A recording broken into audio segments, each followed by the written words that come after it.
Hello दोस्तों, welcome to our channel. तो आज है हमारा टारगेट डे 16 और गाइज मैं आप लोगों को आज ऐसी चीज बताने वाला हूं जिससे आप लोगों के अंदर थोड़ा मोटिवेशन भी आएगा और आप लोगों को पता भी चलेगा कि आगे किस तरह का कंपटीशन होने वाला है। गाइज कल आप लोगों ने देखा होगा इस टाइम पे भुवनेश्वर के भी चल रहे हैं और बाकी जगह के भी फिजिकल स्टार्ट हो चुके हैं। तो कल मेरे पास एक मैसेज आता है 82.7, मतलब उस बंदे के 82.7 मार्क्स थे और उसका फिजिकल में जैसे भी रहा हो, मतलब उसका फिजिकल नहीं हो पाया, वो बंदा फेल हो गया है। और वो बंदा कह रहा था कि भैया मुझे बताओ कि मुझे क्या करना है। इसी तरीके से मैं देख रहा हूं कि अभी जो रिजल्ट्स आ रहे हैं उसमें करीब करीब 30% के आसपास बच्चा तो फेल हो ही जा रहा है। इसके अलावा आप लोग कंपटीशन को देखिए, ये वो बच्चे हैं, मतलब ये अपने आप में क्रीम हैं। एक तो नई क्रीम तैयार हो रही है, जो आप लोग हो या बाकी जगह पढ़ रहे हैं स्टूडेंट्स, वो क्रीम है। दूसरी ये बनी बनाई क्रीम है और ये सारी की सारी क्रीम आपके साथ आगे आके लड़ने वाली है। मैं आप लोगों को बता दूं कि आगे कंपटीशन का लेवल, ये देखिए आप समझ लीजिए कि काफी अच्छा खासा लेवल होने वाला है। आप ये मत समझिएगा कि भैया आप ही धुरंधर बैठे हो, या आप ये समझो कि ग्रुप डी में इतने सारे लड़के चले गए वो एएलपी नहीं भरेंगे। मैक्सिमम लड़का जिसके पास टेक्निकल क्वालिफिकेशन है वो एएलपी टेक्नीशियन जेई का फॉर्म भरेगा, चाहे वो एनटीपीसी में भी सेलेक्ट हुआ हो तो भी वो लड़का जेई का फॉर्म भरेगा ही भरेगा। इस चीज को आप मानिए। अगर किसी के पास टेक्निकल क्वालिफिकेशन है तो वो रुकेगा नहीं। अब आप खुद समझिए, जो लोग क्वालिफाइड हो जाएंगे वो भी आपके साथ कॉम्पिटिट करेंगे, मतलब वो पुरानी क्रीम है। और जो लोग क्वालिफाइड नहीं हुए हैं अभी पैट, वो लोग भी आज से ही लग जा रहे हैं। और उसके अलावा ये सिर्फ रेलवे की तक ही सीमित नहीं है। आप ये भी समझिए कि लड़के वो भी हैं जिन लड़कों का एसएससी सीएचएसएल नहीं हुआ, वो अभी सीजीएल में लगे हुए हैं। उसके बाद वो एएलपी आ जाएगी तो एएलपी में भी लग जाएंगे। तो इस करके काफी सारे लड़के हैं जो अभी तैयारी में हैं कि उन लोगों को एएलपी टेक्नीशियन की वैकेंसी आए और वो उसको फोड़ सके। इसलिए मैं आप सब लोगों से बार बार कहता आ रहा हूं तब से ही कि आप रेगुलरली अगर कंटिन्यूअसली पढ़ते रहे, डेली के हिसाब से आप लोग पढ़ते रहे, तब आप लोगों को पछाड़ना मुश्किल हो जाएगा। अदरवाइज बहुत बढ़िया बढ़िया कैंडिडेट्स पड़े हुए हैं जो लोग अभी उनका लेवल आपसे काफी ऊपर है। तो आपको पहले उनके लेवल तक पहुंचना पड़ेगा, फिर उसके बाद उनसे आगे भी बढ़ना पड़ेगा, तब जाके सिलेक्शन होगा। तो आप ये तो बिल्कुल मत मानिए कि बहुत सारे लड़के, कुछ बच्चे कह रहे हैं कि भैया एएलपी में तो हो ही जाएगा, आसान है।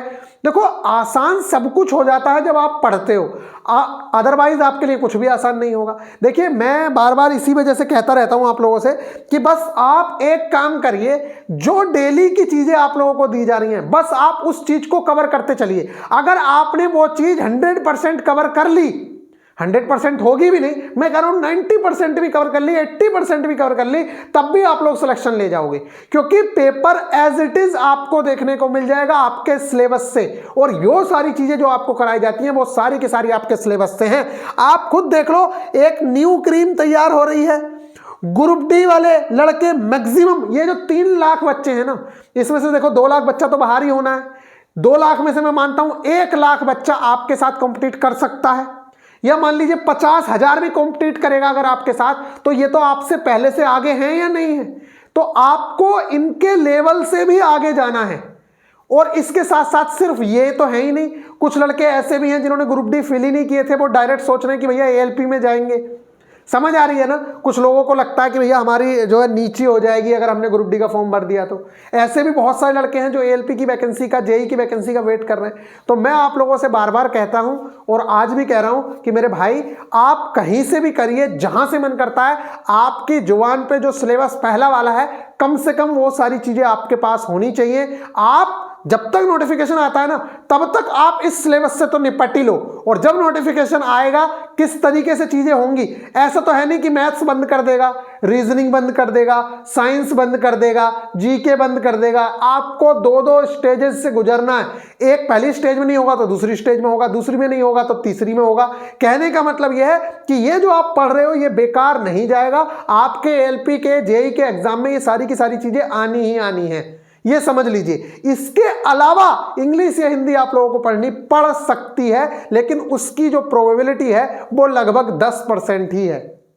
आप ये मानिए बाकी जो सिलेबस है वो यही रहने वाला है, इतनी पूरी उम्मीदें हैं। तो बस मैं आप लोगों से कहूंगा, और दूसरी चीज एक बात और, ये तो है आप लोगों को रियलिटी से रूबरू कराना है, इसके साथ साथ आपको ये पता होना चाहिए, मैं बार बार कहता था हमें इस चीज से फर्क नहीं पड़ता हमारे सामने कौन बैठा है, कौन आईआईटी वाला है, कौन आईआईएम वाला, इससे हमें मतलब नहीं है। सिलेबस अगर मेरा कवर है और सिलेबस से पेपर बनेगा तो मेरे सामने चाहे कोई भी आके बैठे, अगर सिलेबस मैंने कंप्लीट किया है तो सिलेबस ही उसने कंप्लीट किया हुआ है। सिलेबस से पेपर आएगा तो मैं भी उतना ही करूंगा, वो भी उतना ही करेगा, इसलिए डरने की भी जरूरत नहीं है।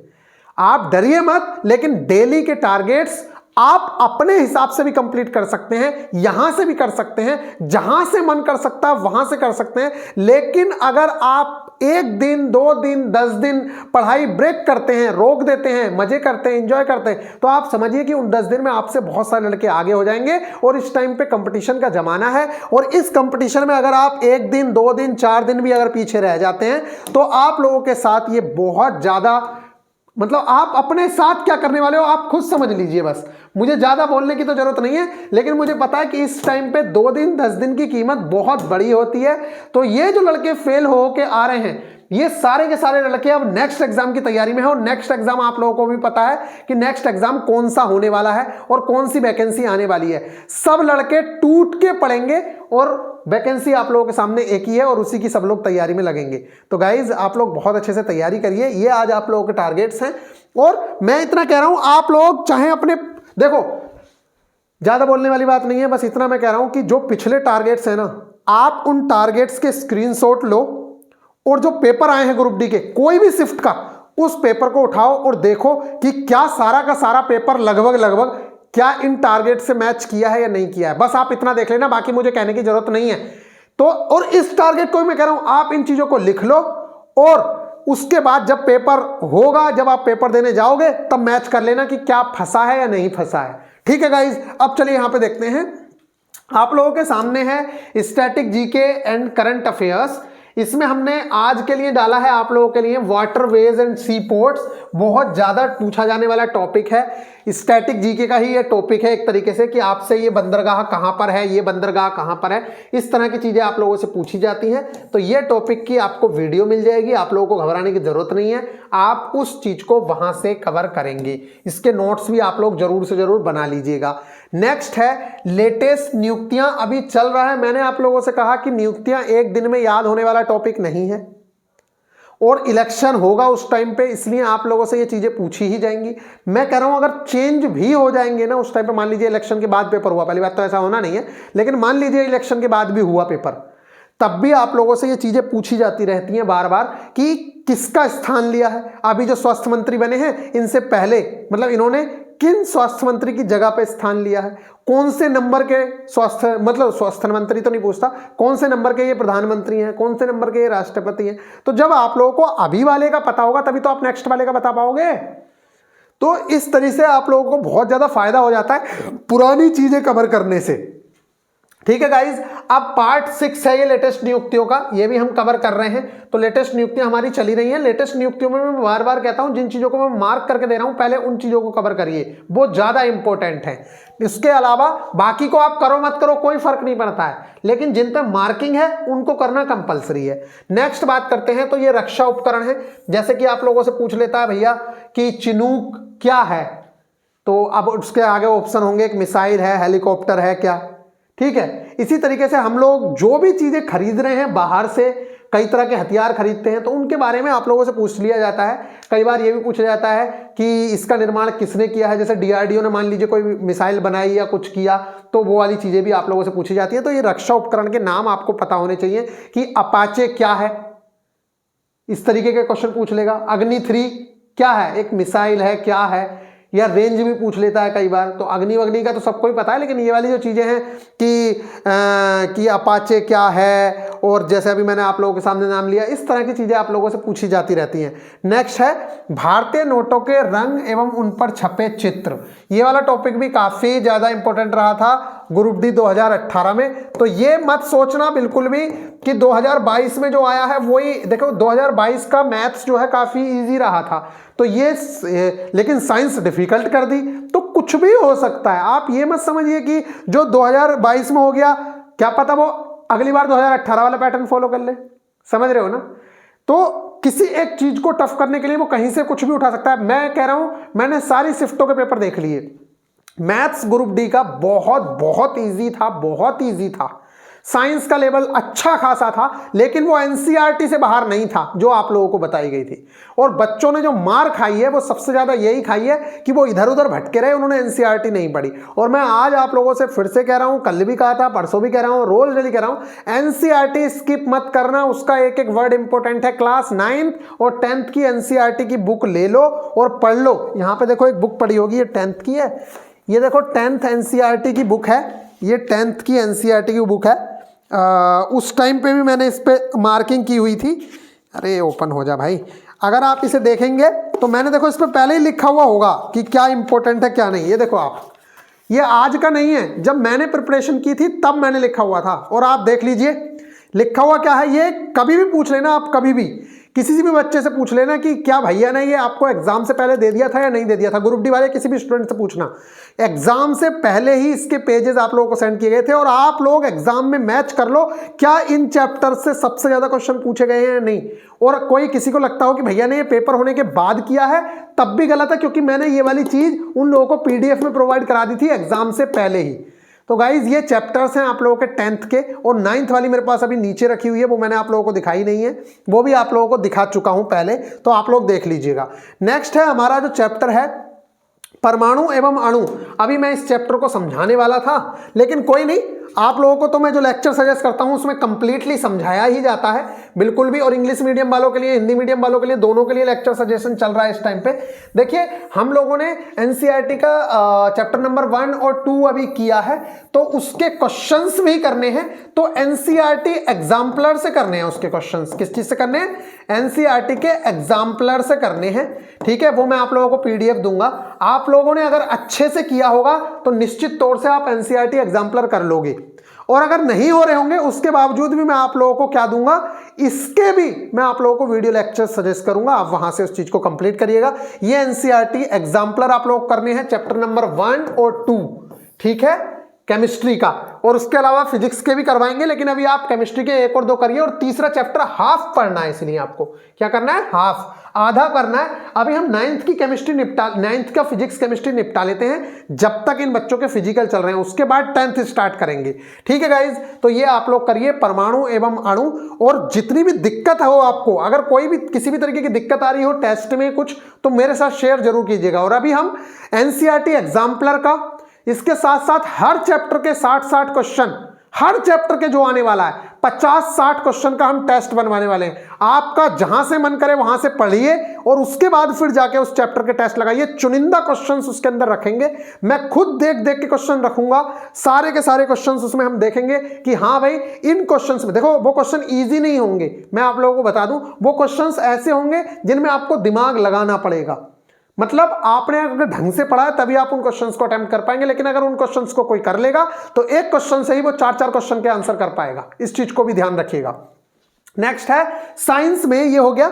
नेक्स्ट हमने इसके अंदर रखा है यहां पे फर्स्ट एंड सेकंड चैप्टर के पीवाईक्यू करने हैं, एग्जाम्पलर पीवाईक्यू, और उसके एग्जाम्पलर आप लोगों को करने हैं। हमारा सौर मंडल, ये आप लोगों को करना है, ज्यादा नहीं, पूरा कंप्लीट नहीं करना है, इसका बेसिक आप लोगों को कंप्लीट करना है। जो मैं एक पेज दूंगा आपको, उस पेज को आपको पढ़ना रहेगा, बस ये हो गया।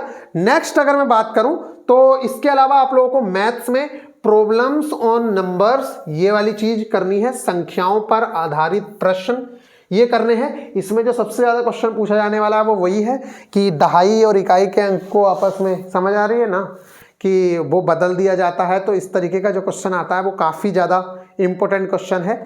और बाकी तो इसके बेसिक्स हैं, वो आप लोग करेंगे बेसिक्स। और सिंप्लीफिकेशन बहुत बड़ा चैप्टर है, रेलवे में उसका बहुत ज़्यादा इंपॉर्टेंस है, इसलिए इसके पीवाईक्यू कर लेना जरूर से जरूर, क्योंकि मोस्ट इंपॉर्टेंट है। आपके पास यूथ की बुक है, यूथ से कर लीजिए, किरण की बुक है, किरण से कर लीजिए, जिसकी पब्लिकेशन की बुक है उससे कर लीजिए, बाकी पीडीएफ हम देंगे ही। लेकिन मेरा मानना ये रहता है कि पीडीएफ सिर्फ इसलिए दी जाती है कि जिन बच्चों के पास बुक्स नहीं है, लेकिन आपके पास बुक का होना जरूरी है। बिना हथियारों के लड़ने की कोशिश करोगे तो ये बहुत बड़ा पाप करोगे अपने साथ। बस आप ये करिए, जो मैं मार्किंग करता हूँ उन चीज़ को आप, जो स्टैटिक जीके वगैरह है उसके नोट्स बना लीजिए, और बाकी चीज़ों को आप अपनी बुक से भी कर सकते हैं, कोई दिक्कत नहीं है। ठीक है गाइज, सिंप्लीफिकेशन हो गया।